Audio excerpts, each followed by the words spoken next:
Nasubiye kandi kwa ikaze mwese bakunzi ba televiziyo yacu na RAF TV aho no musi twaramutse tugendera ariko abiri igikorwa cyo gushira habona yaciye ku mugaragaro urimbo rushasha gwiswe Human urimbo muri amasaha aho uri kumwe na jewe ushobora kurusanga ku rubuga ngurukana bumenyi channel ya YouTube y'abantu baririmbyi ati mbega none bimeze gute nkuko agira kurikirana hirya nino nashaka biciye ku ngurukana bumenyi bavuga ati nyabona nyaruka ushiye kwa mu bambere bazoronka iyo ndirimbo uno musi rero na RAF TV twaramutse duhaguruka tuva ku mirimo tuva dutireka dusimbire rero ahari kwabera ico gikorwa ati none byari bimeze gute abantu bari buzive cyane je byashimishije ariko rero umaze unkundire wowe uri kumwe n'izindi zigize isinda kugira ati namahoro cyane urameze neza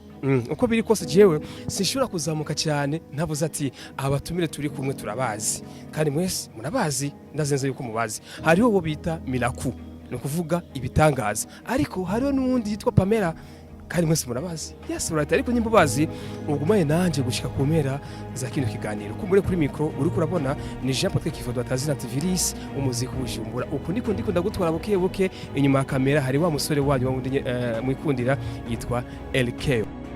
akanya rero naka isango niyi ariko imbere yuko ngenda sana cyane zamuka gose manze kwaza nihere ikaze abantu batumire bacu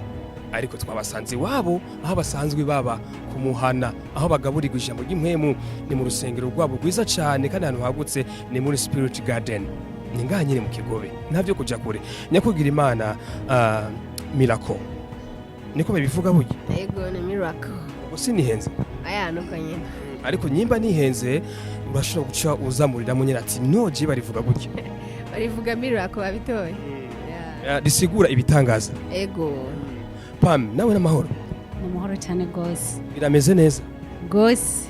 bana manije wantangaje igihe winjira ubwa mbere nagiye numva ngo ye ndavuga ati noneho rero muhemu ararenganye karabaye hajye anye mbere ko twinjira cyane nashaka kumenya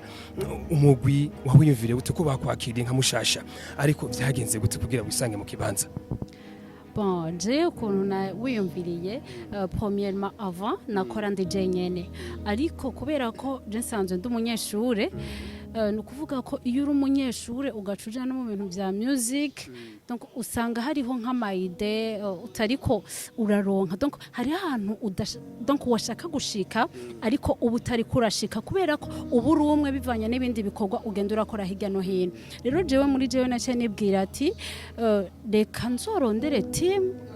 itari en dehors ya church donc muri famille wacu dushobore gukorana umurimo w'Imana kugira twuzuzanye donc ivyo binogo je nabona nabo bashobore kubinyuzuza amaide dushire hamwe nambari studio nambari hehe donc ibintu vyose dufashanye niko guca n'itamwo IT IBISIGABWENGE team bon si kuvuga ngo ngaha nta zindi team zihari ya zirahari kandi ndazikunda cyane gose mugabo umutima wanje wahisemo IBISIGABWENGE team ya ati kumvo zuko hari ishure kandi unashaka bice bimfatwa ngo n'icyo no gushaka kwiyuvira no guhitamwo umugwi numva neza yuko winjira mu maraso no muri jewe ati nahisemo IBISIGABWENGE n'umugwi ukomeye wanashaka nuvuga ati boronka amafaranga menshi barashobora guserukira igihugu makungu hanze kure cyane Pam imbere yuko subiza mikro hari anye kuri nyakugira Imana umwamikazi w'ibitangaza niko no mwita mugabo je nashaka guca ninjira indani video irasohotse iyi ni ndirimbo ya mbere uvuga ati igaragaye urimwo nyene ufise umwanya munini wo kuririmba ariko rero umuntu cyayumvira uri umukobwa style ya rap canke hip hop nivyoroshe wewe bino bintu eske uzobandanya muri yo style canke uzohava uhindura ukore nk'abandi baririmbyi uko bagenda barahindagurika bon je sindota mpindura oya narahisemwo breve kubera ko rap ndayikunda cyane novuga ngo indi mu maraso ya nico gituma nukuri sinzohindura atari sana ati biri muri jewe indani nanje ndi muri ivyo ati guhinduka ntibishoboka nyakugira Imana Miracle bimeze gute nawe bimeze neza cyane bimeze neza ndagiye no munsi urabona bya bintu ngene byagenze vraiment byari top byatarimo vyatari indirimbo yiswe ngo New Man ati umuntu mushasha ariko nashaka kumenya iciyumviro cyaje gute ni mwari bwabi bashasha canke muguma muyubura ufite tuni turirimba donc ibintu bishaje turirimba ahubwo ibintu tuba twaratahuye bivanye n'ingaburo turonka nga dusana turi abantu bashasha mugabo nico gikorwa no kubivuga no kuvuga nyene ivyabaye tugira abantu umuntu mushasha niki avuye ameze gute nivyo biri mu ndirimbo. Yes, indirimbo irasohotse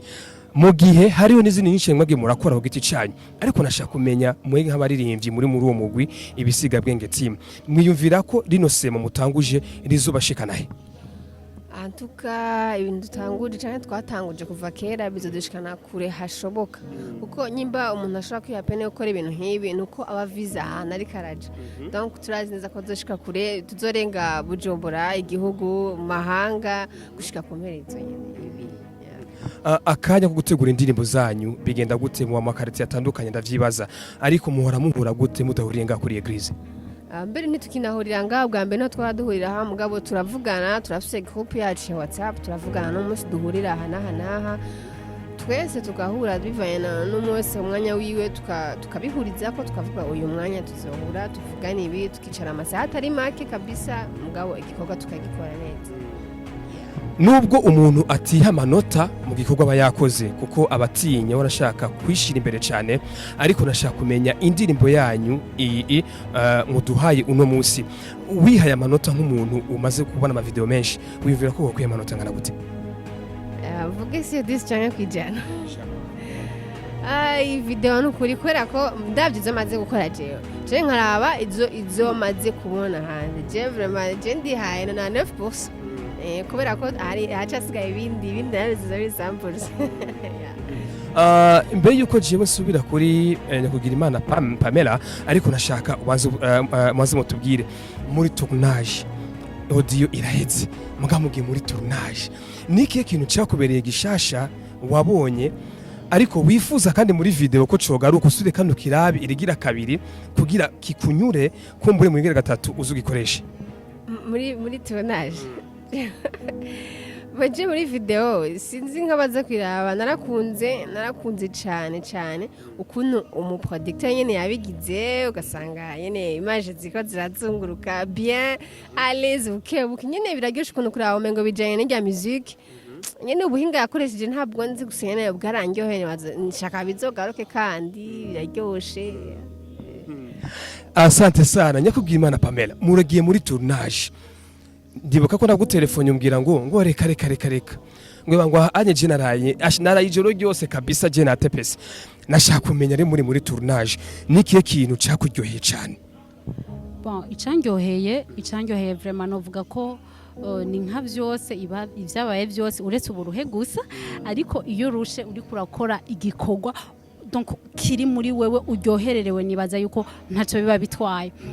Ivyangyoheye nuko abantu bose twasavye yuko baza kudufasha, donc twituye ko badufasha haba mu genre mu bintu by'ama dance haba ibindi bintu by'ama image baratwitavye vraiment. Imana ibahezagire cyane gose. Novuga ko ari byo bintu byangyoheye kandi nararyoheye n'ukuntu twakoranye, donc abari baje muri iryo joro bose twarakoranye vraiment, baritanze barerekanye urukundo rwabo byarangyoheye cyane.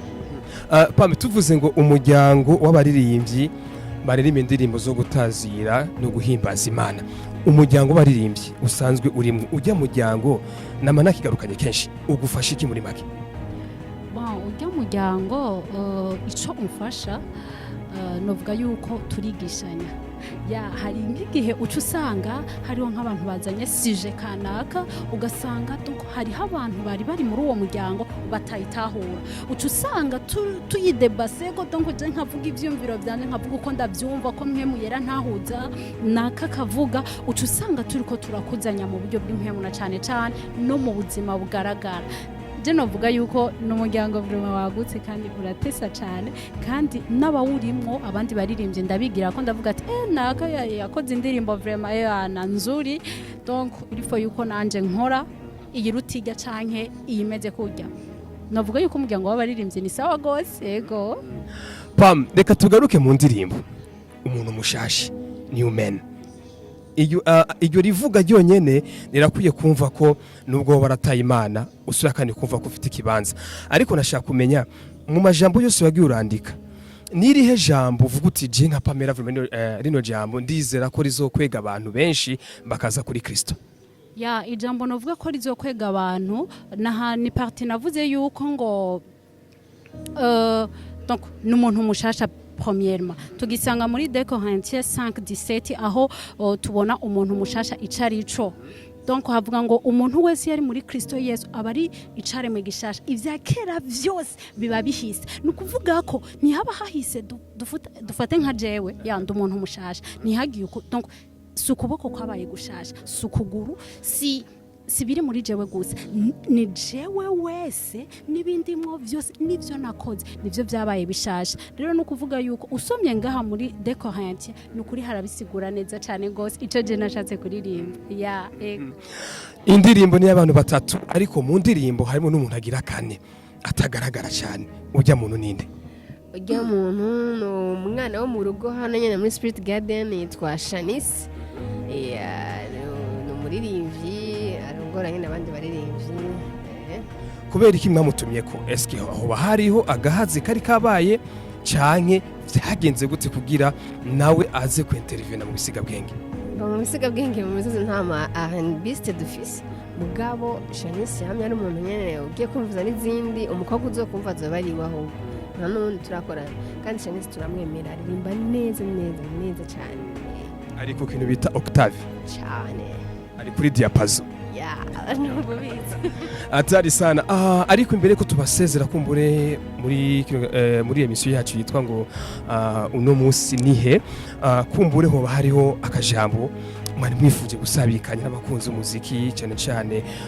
w'u Burundi muri rusangi kuko sishobora kuvuga ngo hari ngo canke mugabo abantu bakunda umuziki uvugamwo iryo jambo wanashaka n'abana bongaye Burundi akajambo kari ku mutima.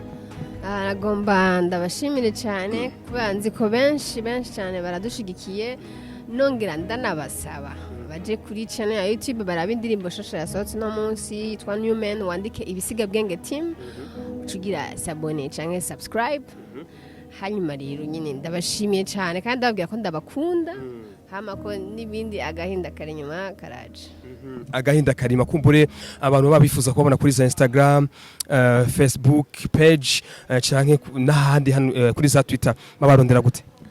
Bon, Facebook turafise page nayo yitwa IT IBISIGABWENGE team dufise Karimu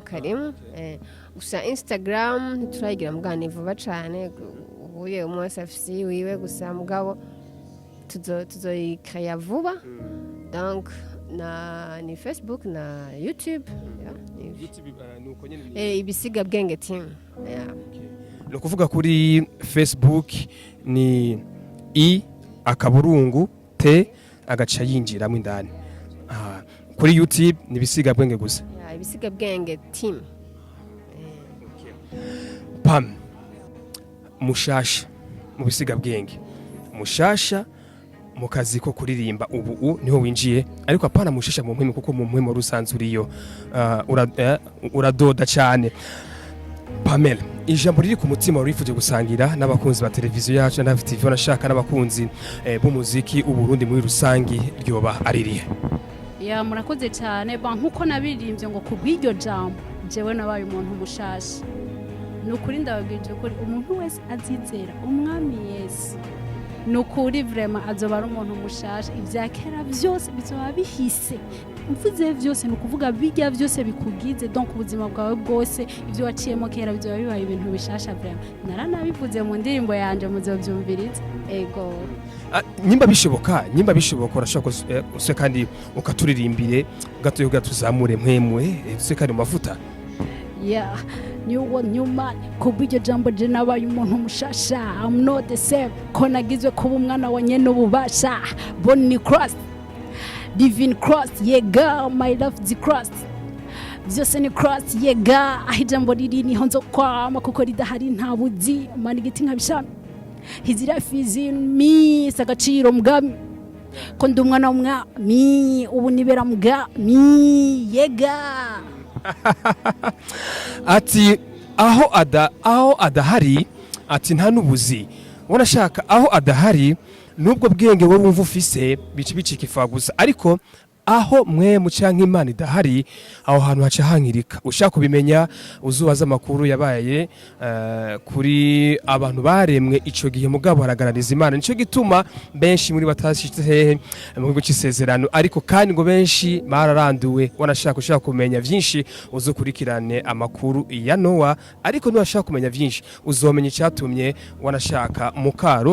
mukaroti acika inkingi y'umunyu kubera iki ubugaba no kutemera no kugarariza ijambo ry'Imana musore canke nkumi uri kuranyumviriza kano kanya indirimbo ni sawa ariko uzomara umutima wanagiye kwiga ijambo kuko ijambo rizokuyobora rikwerekeza amerekezo agutwara ku isoko ritigera rikama ariryo ijambo namwe mu wayo amavuta aca gushikira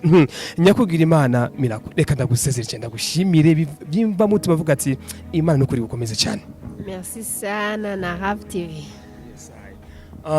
Ndagushimire cyane. Ya murakoze cyane gose ndabakunda cyane gose. Ariko nanje kuko ndagukunda cyane ndakwibutse gusura kandi guca kuri channel ya YouTube ya IBISIGABWENGE team ugire sabone na subscribe wanashaka harakantu mudakunda kungirira harakantu gatuma jewe mpungabana cyane nakantu bita share hajya hasi ntakariko ari nako nuwaheza kubikora ivyo onye ndagusaba ati kugira uzokwambe uri mu bantu bambere baronka ama video yacu wanashaka n'ibiganiro bitandukanye kuri Rap TV uwucukanda hajya kuri subscribe agakengera ucukabona uce wajista kugira erema canke ikigano cinjiye uze wame uracumva hakiri kare mu bambere kuri micro yari Jean Patrick KIVODO tazina service muziki Bujumbura hari inyuma kuri kamera hariho Keve televiziyo yanyu ni Rap TV reka ndabifurize iterambere n'umunezero amahoro menshi n'ubwenge biva ku Mana bye bye naho butaha.